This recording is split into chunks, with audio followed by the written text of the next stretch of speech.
మూడోసారి బాధ్యతలు చేపట్టిన తర్వాత మోదీ పలు దేశాలతో దౌత్య సంబంధాలు పునరుద్ధరించుకునేందుకు తీవ్రంగా ప్రయత్నిస్తున్నారు.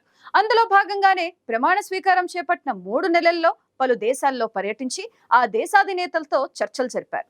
జూన్లో ఇటలీ, జూలైలో రష్యా, ఇప్పుడు ఆగస్టులో పోలాండ్, ఉక్రెయిన్ పర్యటనకు వెళ్లారు. దాదాపు 30 ఏళ్ల తర్వాత తొలిసారిగా భారత ప్రధాని పోలాండ్, ఉక్రెయిన్ లో పర్యటిస్తున్నారు. ఈ నేపథ్యంలో పర్యటనకు ముందు మోదీ చేసిన ఓ ప్రకటన ఇప్పుడు సంచలనంగా మారింది.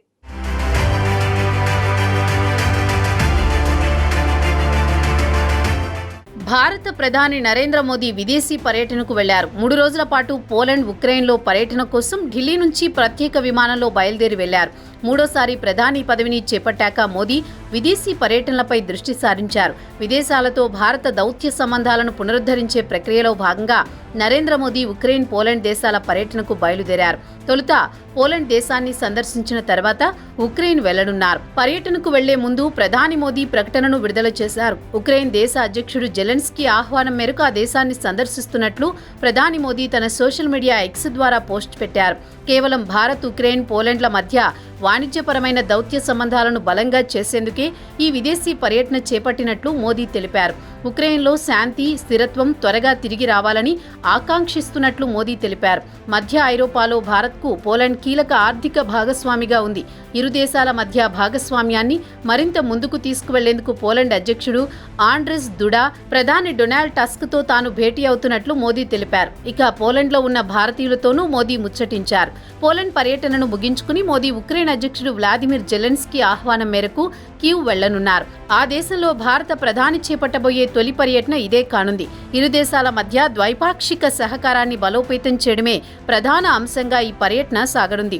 గత 2 ఏళ్లుగా కొనసాగుతున్న ఉక్రెయిన్ వివాదానికి శాంతియుత పరిష్కారంపై జెలెన్స్కీతో ఆలోచనలు పంచుకునే అవకాశం కోసం ఎదురు చూస్తున్నానని, అక్కడ శాంతి, స్థిరత్వం త్వరగా తిరిగి రావాలని ఆకాంక్షిస్తున్నా అని మోదీ ట్వీట్ చేశారు.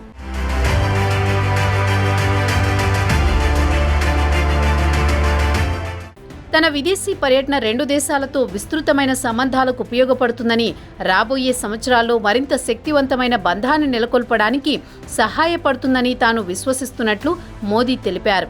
భారత్, పోలాండ్ మధ్య దౌత్య సంబంధాలకు 70 ఏళ్లు పూర్తయిన సందర్భంగా మోదీ పర్యటన చేపట్టారు. చివరిసారిగా 1979లో నాటి భారత ప్రధాని మొరార్జీ దేశాయ్ పోలాండ్ను సందర్శించారు. ఆ తర్వాత సుమారు 45 ఏళ్ల తర్వాత మోదీ పోలాండ్ పర్యటనకు వెళ్లారు. ఇక గత 2 ఏళ్లుగా ఉక్రెయిన్, రష్యా మధ్య నెలకొన్న ఉద్రిక్తతల నేపథ్యంలో మోదీ కీవ్ పర్యటనకు ప్రాధాన్యం సంతరించుకుంది. మోదీ ఆగస్టు 21, 22 తేదీల్లో పోలాండ్లో పర్యటించి అక్కడి నుంచి ఆగస్టు 23న ప్రత్యేక రైలులో సుమారు 10 గంటలు ప్రయాణించి కీవ్ చేరుకుంటారు. జెలెన్స్కీతో సమావేశమై తిరిగి మళ్లీ రైలు మార్గంలో పోలాండ్ చేరుకుంటారు. అనంతరం పర్యటన ముగించుకుని స్వదేశానికి తిరిగి వస్తారు. ఈ నెల 23న ట్రైన్ ఫోర్స్ 1లో ప్రధాని మోదీ ఉక్రెయిన్కు వెళ్లనున్నారు. చాలా మంది ప్రపంచ దేశాధినేతలంతా ఇందులోనే ప్రయాణించారు. ఈ 2 దేశాల పర్యటన సంతృప్తికరమైన వాతావరణంలో చర్చలు జరగాలని కోరుకుంటున్నానని మోదీ అన్నారు. ఇక పోలాండ్లో ప్రవాస భారతీయులతో మోదీ సమావేశమయ్యారు. ఏ దేశం సంక్షోభంలో ఉన్నా మొదటగా సహాయ హస్తం అందించేది భారతదేశమేనని మోదీ అన్నారు. చర్చలు, దౌత్యం ద్వారా ఘర్షణలను పరిష్కరించుకోవాలనేది భారత్ విశ్వాసమని, యుద్ధాలకు ఇది సమయం కాదని ఉద్ఘాటించారు. సున్నితమైన ఈ ప్రాంతంలో శాశ్వత శాంతిని తాము కోరుకుంటున్నామని చెప్పారు. అందరికీ సమదూరంలో ఉండాలనేది దశాబ్దాలుగా భారత్ విధానంగా ఉంటోందని, అన్ని దేశాలకు చేరువ కావాలనేది ఈ రోజు భారత్ విధానమని స్పష్టం చేశారు. అందుకే అందరితో అనుసంధానం కోరుకుంటున్నామని, అందరూ అభివృద్ధి చెందాలనుకుంటున్నామని మోదీ అన్నారు. ప్రవాస భారతీయుల కుటుంబాల చిన్నారులతో ఆయన ముచ్చటించారు. తనకు స్వాగతం పలికిన కళాకారులను ఆత్మీయంగా పలకరించారు.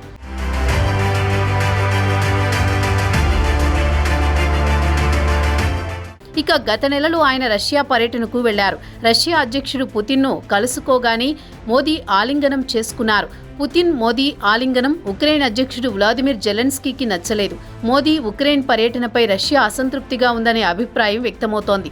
అయితే రష్యా అధ్యక్షుడు పుతిన్, చైనా పర్యటనపైన భారత్ ఆందోళన వ్యక్తం చేసిందనే అభిప్రాయం కూడా ఉంది. ఉక్రెయిన్ ఇటీవల రష్యా సరిహద్దుల్లోకి ప్రవేశించి దాడులను తీవ్రతరం చేస్తున్న సమయంలో మోదీ కీవ్ పర్యటనకు వెళుతున్నారు. రష్యాలోని కొన్ని ప్రాంతాలను ఉక్రెయిన్ స్వాధీనం చేసుకున్న నేపథ్యంలో రష్యా ఉక్రెయిన్పై భారీ దాడికి పాల్పడే అవకాశం ఉందని భావిస్తున్నారు. ఈ పరిస్థితుల్లో ప్రధాని మోదీ ఉక్రెయిన్కు ఎందుకు వెళుతున్నారనే ప్రశ్న తలెత్తుతోంది. పాశ్చాత్య దేశాల నుంచి వ్యతిరేకత ఎదురైనా భారత్ మాత్రం రష్యాతో వాణిజ్యం కొనసాగించింది. 2021-22 ఆర్థిక సంవత్సరంలో భారత్ ఉక్రెయిన్ల మధ్య వాణిజ్యం 28,000 కోట్ల రూపాయలుగా ఉండగా భారత్ రష్యాల మధ్య దాదాపు 5 లక్షల కోట్ల రూపాయల వాణిజ్యం జరిగింది.